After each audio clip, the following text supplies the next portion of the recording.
What is up guys, and welcome back again to my channel. So for today's video, papakita ko sa inyo kung paano mag-adjust ng tensioner para sa GSX 150.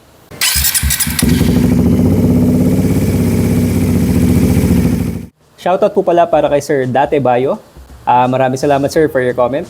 And shoutout din pala para kay Sir Samuel Martinez at kay Sir Jason Castro na taga-Antipolo din. So shoutout sa mga taga-Antipolo dyan, taga-Rizal. At maraming salamat guys for supporting our channel. So meron din pala akong gusto ipakita sa inyo guys. If you remember dun sa last video ko, yung top 5 things na hindi ko nagustuhan sa GSX 150, isa sa mga na-mention ko is yung tungkol dun sa compartment. So yung mga options natin, na-mention ko nga tungkol sa top box, or yung mga saddle bag, or tank bag, at may isa pa pala ako hindi nabanggit. And yun ay yung mga tail bag, kagaya nito.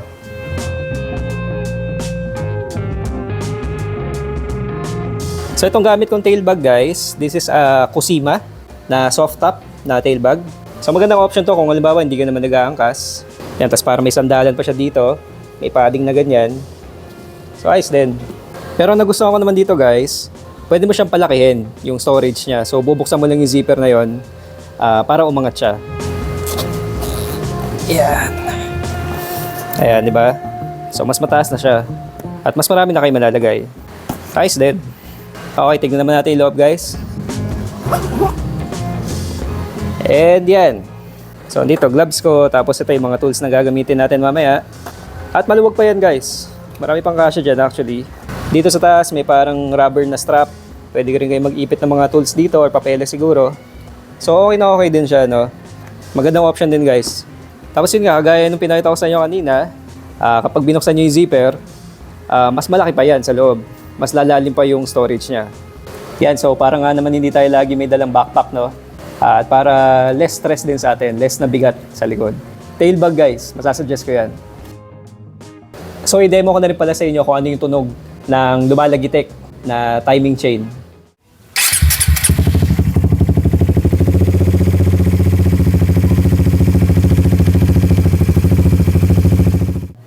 Kadalasan naririnig natin yan kapag umaga or kapag bagong andar yung makina natin. Siguro mga 3 to 5 seconds may maririnig tayo na parang may lumalagitik dito banda sa head ng makina. So kaya rin natin siya ina-adjust ay para mawala lang yung tunog na yon, yung nakakairita na lagitik. Okay, so ang una natin gagawin guys is luluwagan natin ito. Ayan, kung makikita nyo, ito yung tensioner pala guys. So ang size nun guys ay 10mm. So pag medyo masikip guys, kung halimbawa yung tools nyo ay hindi kayang abutin, so pwede natin gawin dyan is tanggalin muna itong tank fairing. Yan, so may dalawang bolts lang yan guys. Isa nandito at yung isa nandito sa taas. Ang size ay 4mm na Allen. Tapos may dalawang fitting din yan guys. Yung isa nandito rin at yung isa nandito sa baba. Tigas. Yan, so try natin luwagan. So luwagan nyo lang hanggang sa makalas niya siya. Mahaba yan guys, tsaka may spring yan sa loob. Okay. Actually may o-ring yan, pero naiwan dito sa loob eh. Papakita ko sa inyo. Ayan siya. So yung o-ring na yan guys, minsan sasama yan pag hinila nyo yung tensioner palabas. So ingatan nyo lang yan. So ito yung sinasabi ko sa inyo yung spring guys. So bakit nga ba siya may spring, no? So ang purpose nitong spring, tinutulak niya yung tensioner guide dito sa loob para kung ano man yung adjustment na meron siya doon, hindi yun gagalaw, nakafix lang yun sa position na yun.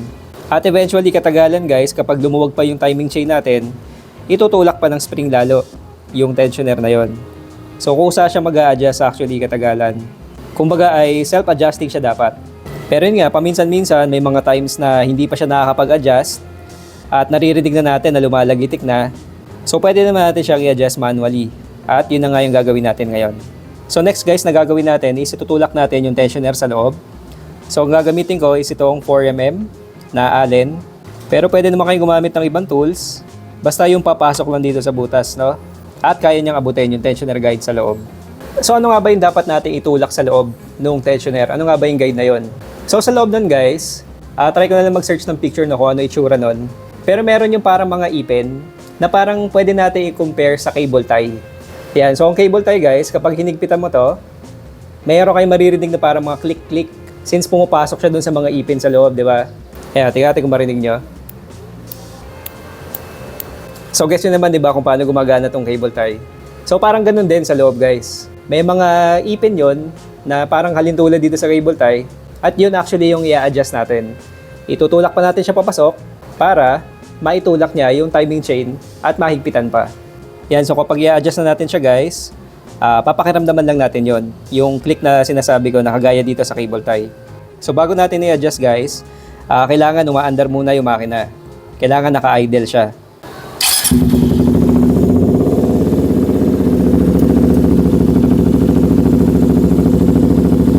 Yan, try ko tulak, guys, ha.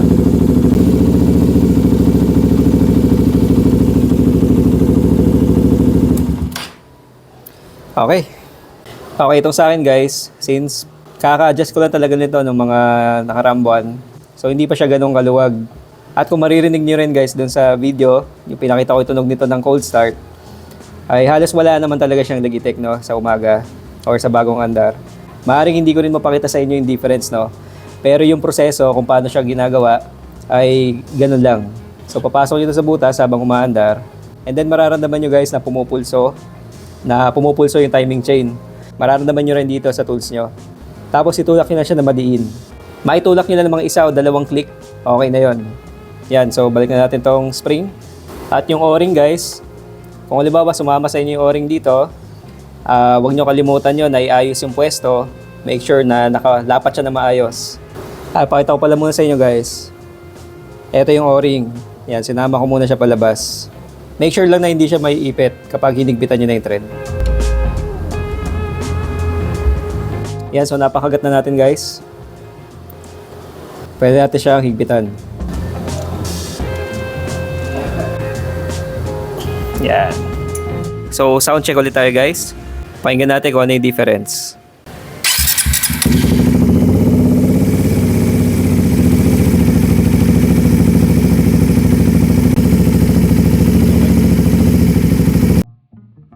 Okay, nabalik na natin yung fairings.